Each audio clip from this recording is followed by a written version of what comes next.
많은 분들이 은퇴하면 동남아, 특히 베트남에서 저렴하고 여유롭게 살 수 있다고 말씀하십니다. 저는 가족과 떨어져 혼자 3년 동안 베트남에서 살았었는데요.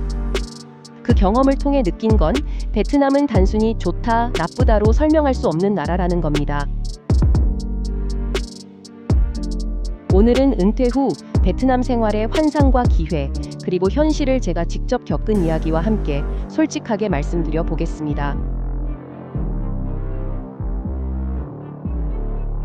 먼저 많은 분들이 기대하는 건 저렴한 생활비와 여유로운 삶입니다.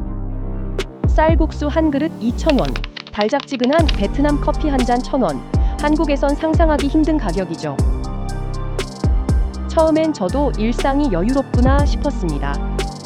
또한 베트남은 1년 내내 춥지 않고 생활 속도도 한국보다 느긋합니다. 그래서 저는 퇴직 후 한국의 경쟁 사회를 벗어나 소박하고 평화로운 삶을 꿈꾸는 마음 충분히 이해합니다. 저 역시 베트남 생활 초기에는 나중에 가족들을 데리고 여기서 살아도 되겠는데? 라는 생각을 했으니까요. 그리고 외국인에게 친절하고 개방적인 분위기로 인해 여긴 확실히 한국과 다르구나 라는 특별함도 느꼈습니다.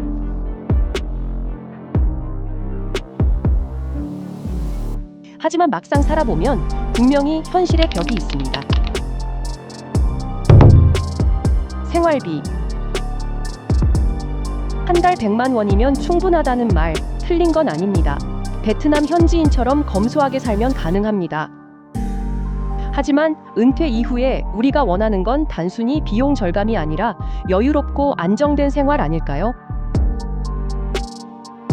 호치민, 하노이 같은 대도시의 현지 중산층 기준으로 보면 한 달 200만 원 정도가 적정선입니다.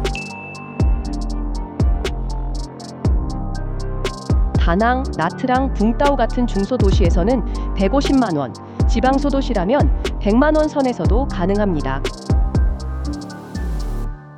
저는 사업차 호치민 중심지에 살았던 적이 있는데 한 달 생활비만 500만 원이 들었습니다. 특히 제가 거주했던 아파트 월세만 200만 원이었으니 일반적인 은퇴 생활과는 거리가 있었습니다. 교민들도 공통적으로 하는 말이 있습니다. 한국식 생활을 고집하면 한국보다 싸지 않다. 물론 현지인처럼 지내면 생활비를 줄일 수 있습니다. 하지만 은퇴 후 새로운 터전을 고를 때 단순히 비용만을 이유로 한국과 전혀 다른 환경을 감수할 필요가 있을까? 이런 고민은 꼭 해보셔야 한다고 생각합니다.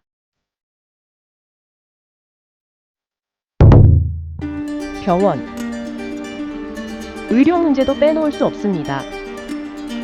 제가 직접 겪은 일입니다. 감기 증상이 심해서 한국인 의사가 있는 개인 병원에 갔는데 진료와 약값으로 12만 원이 나왔습니다. 순간 이건 한국보다 비쌀 수도 있겠다 싶었는데요. 더 큰 문제는 응급 상황입니다. 대형 종합병원은 대기 시간이 길고 의료 서비스 수준은 한국과 비교하기 어렵습니다. 결국 비행기 타고 한국으로 돌아가야 하나? 라는 생각이 듭니다.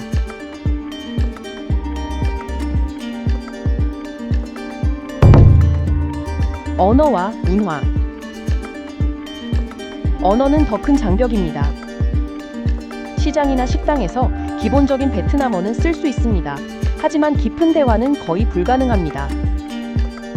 저도 3년을 살았지만 결국 진심을 나누는 데에는 한계가 있었습니다. 그래서 가장 좋은 건 가까이에 영어나 한국어가 가능한 현지인이 있는 건데요. 하지만 이건 누구나 쉽게 기대할 수 있는 조건은 아닙니다. 문화적 이질감은 더 복잡합니다. 게으르다, 무책임하다, 잘 속인다, 이런 말로는 설명할 수 없습니다. 제가 느낀 건 이해관계가 충돌할 때 그 차이가 가장 크게 드러난다는 점입니다. 우리 기준으로는 상식 아닌가 싶은 순간이 오죠. 그럴 때마다 스스로 다잡았습니다. 여긴 한국이 아니다. 내 잣대로 판단하면 안 된다. 결국 애초에 충돌 상황을 만들지 않는 것이 현명하다는 걸 배웠습니다.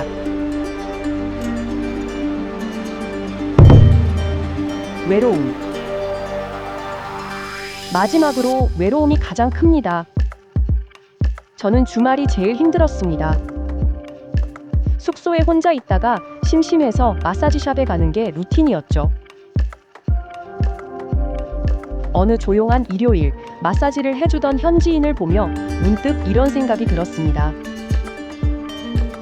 저 사람은 퇴근하면 가족이 기다리고 있겠구나. 그런데 나는?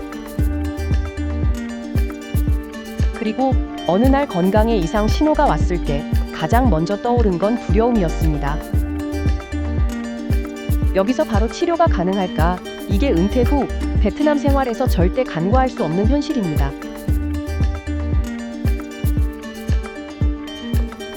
그럼에도 불구하고 베트남은 은퇴 후 삶의 풍요로움과 즐거움을 추구할 수 있는 곳인 건 분명합니다. 앞에서 살펴본 단점들을 잘 대비한다면 말이죠. 그래서 두 가지 방법을 소개해 드리고자 합니다.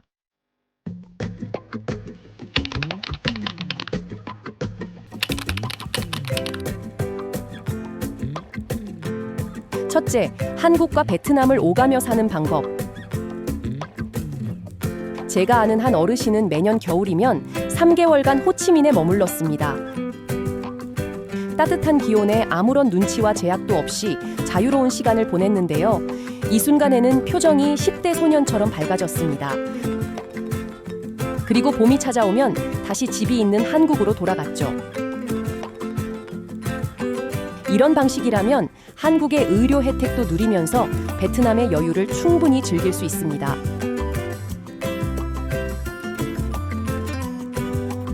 둘째, 1에서 2년간 인생 이막 실험을 해보는 방법.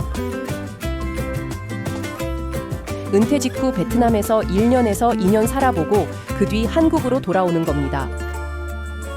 그러다 베트남이 그리우면 그때마다 단기로 체류하는 방식을 선택하면 됩니다. 그리고 중요한 부분이 있습니다. 혼자라면 베트남에서 새로운 관계를 맺을 수도 있습니다. 단순히 교민 모임이 아니라 많은 분들이 현지 여성과 가족이나 연인 관계를 형성하면서 새로운 노후를 꾸려갑니다. 한국보다 나이나 조건에 덜 구애받기 때문에 새로운 인생을 다시 시작할 기회가 더 넓게 열려 있는 곳이기도 합니다.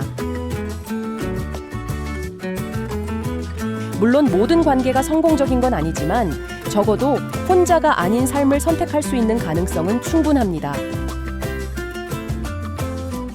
결국 베트남에서의 은퇴 생활은 혼자 사느냐, 함께 사느냐에 따라 완전히 달라집니다.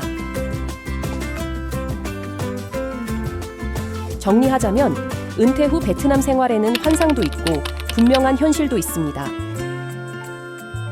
중요한 건 무작정 떠나기보다 현실을 알고 준비하는 것입니다.